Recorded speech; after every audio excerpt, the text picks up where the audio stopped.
One of the hardest things any parent has to do is tell their children that they're going to be separating. The most important thing when you have to do that is to make sure that you pick a time when the two of you can be together. When parents tell their children together, it demonstrates that they've actually made the decision together. Also, it's important that you choose a time when you can be reasonably relaxed and there's plenty of opportunity for children to ask the questions that inevitably are going to arise. What children really need to know when you're separating is what's going to happen and when it's going to happen. They need to know the facts, they need to know the changes that are going to be taking place in the home. What they don't necessarily need to know is the whys and the ins and outs of what's going to happen to your relationship. It's important that children don't feel that one parent is right and the other parent is wrong. The most important thing that children need to hear when you're separating is that although it's a very, very difficult time and lots of changes are going to take place, you are still a family and you do still love them.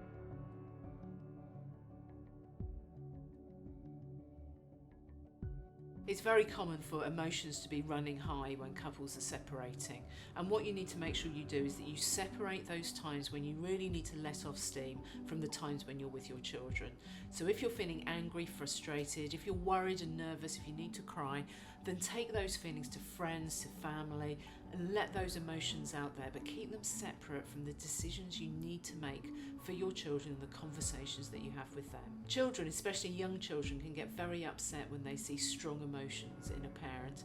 It's important that they know, even though this is a difficult time, that actually you are in control and you are going to get through this.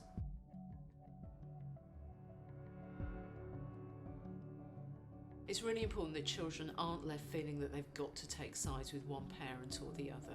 So that means it's especially important that you don't put down your ex, no matter how you're feeling.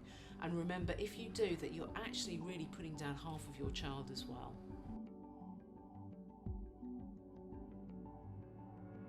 If at all possible, you need to ensure that you can keep routines the same for children for the first year. That means ideally staying in the same home, the same school, pets staying in the same house. Try and involve children in some of those decisions, particularly older decisions. Obviously, it wouldn't be appropriate for them to be deciding which parent they want to live with, but they can decide which bedroom they want to have and what colour they want to paint it.